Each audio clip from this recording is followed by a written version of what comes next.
Okay guys, so start tayo. Meron tayo dito ang 2026 Expander Cross na naka-quartz white pearl na colorway.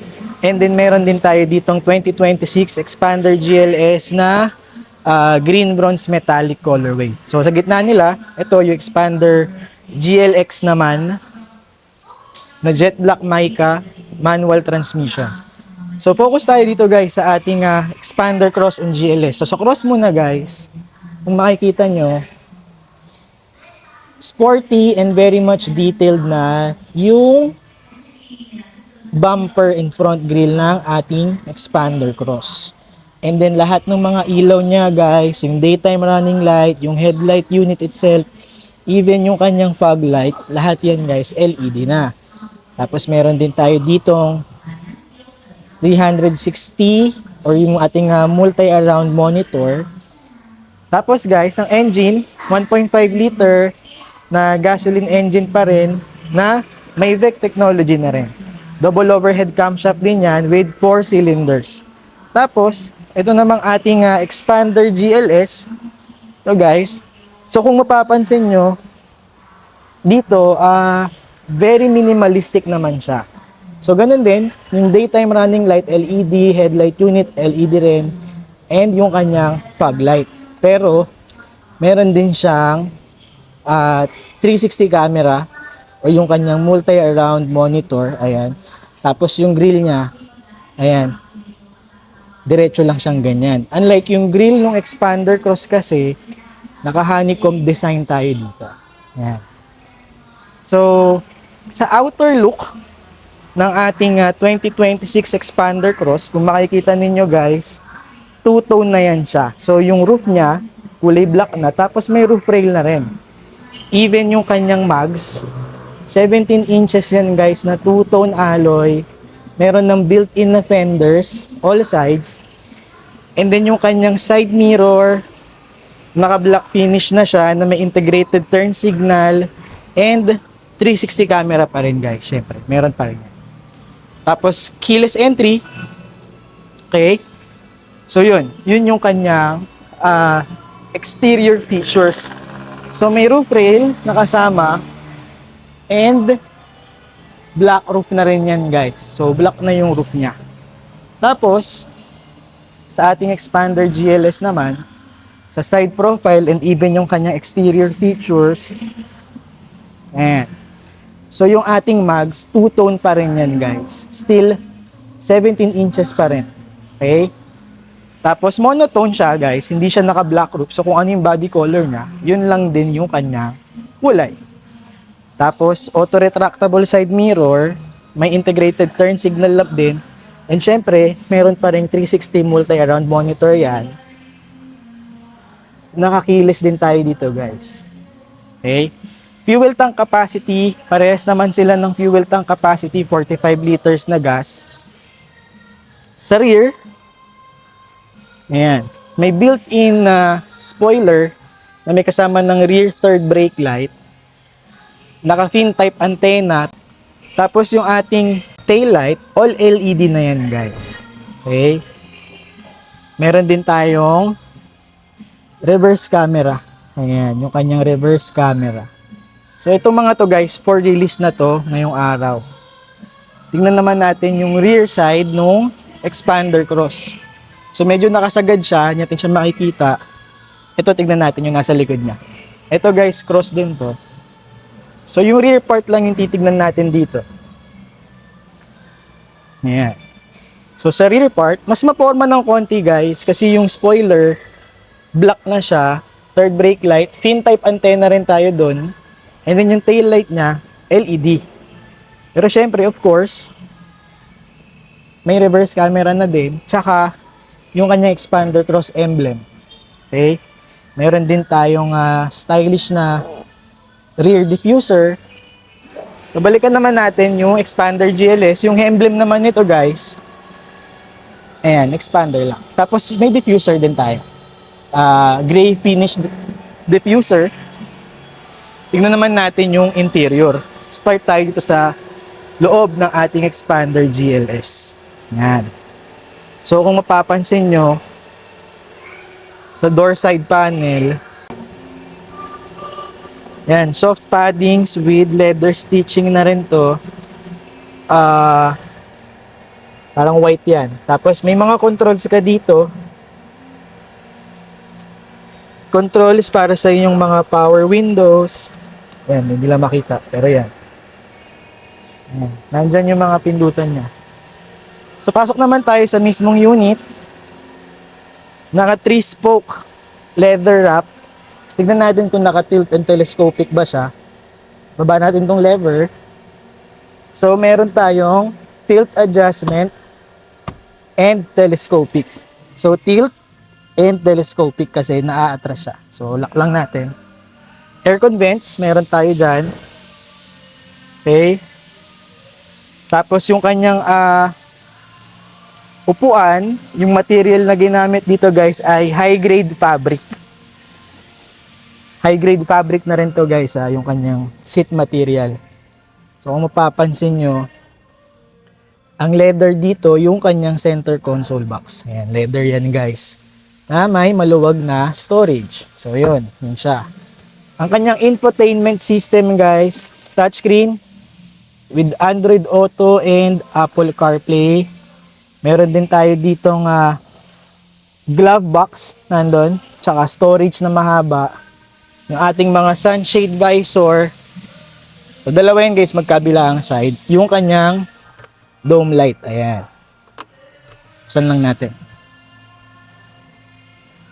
So, equip na rin nga pala to guys ng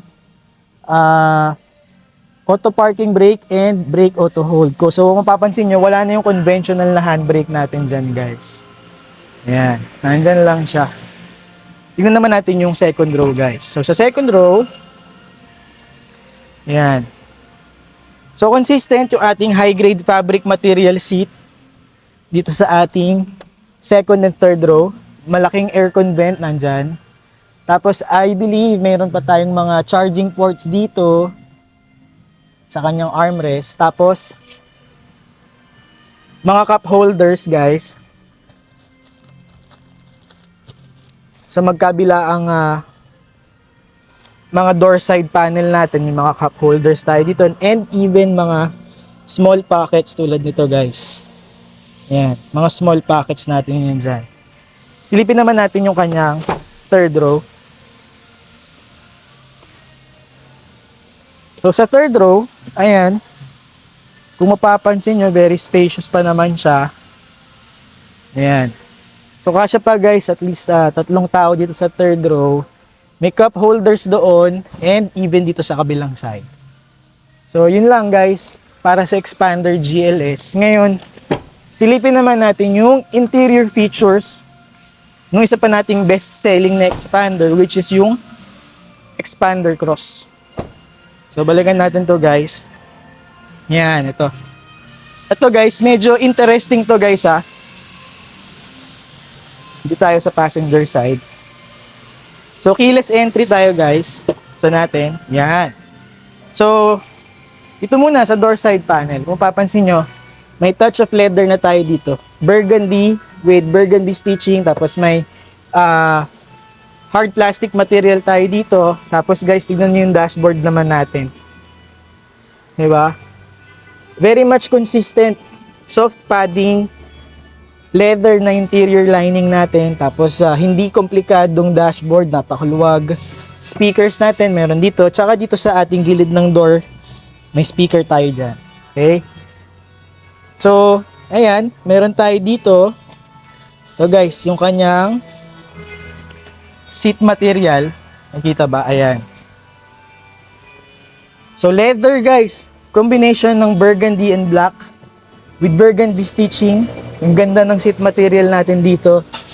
Even itong ating center console o yung armrest niya, naka-leather tayo dyan.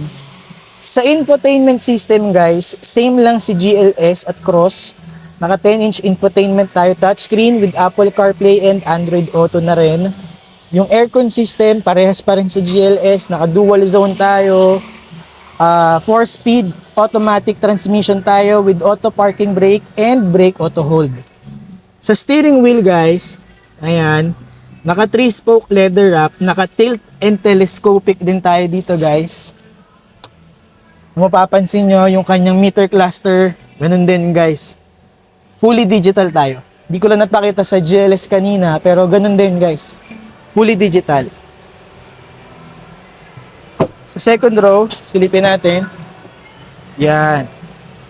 Yun guys, oh. Makikita nyo consistent yung ating leather design sa interior ng cross.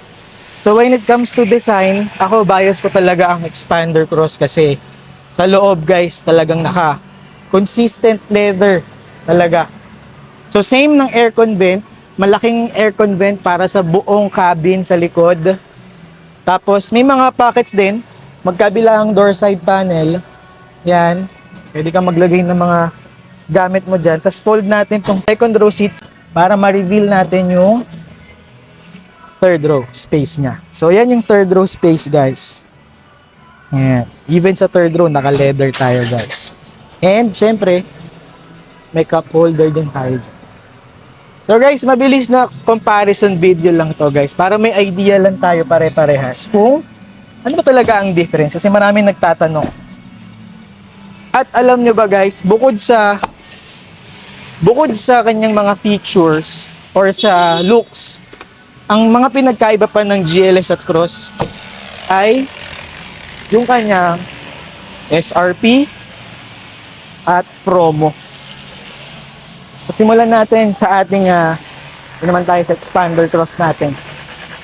So guys, itong expander cross, SRP nito ay 1,378,000, pero pag binili mo to ng cash, nagbibigay tayo ng 121,000 cash discount pag nag-avail through cash basis. Tapos, kung financing naman guys, naka zero down payment pa rin to. 28,000 lang ang monthly amortization niya. And then, may binibigay pa tayong 40,000 pesos na fuel support dyan. Freebies worth 40,000 pesos. So, yun yung promo natin para sa Expander Cross. And then dito naman sa ating Expander GLS, ang SRP, 1,259,000. Tapos kung cash basis, bibigyan pa natin sila ng discount na 100,000 pesos. And then pag naman nag-avail through financing, itong Expander GLS, zero down payment lang, 26,000 ng monthly amortization. May 2 years free na libre ang oil, parts, and labor.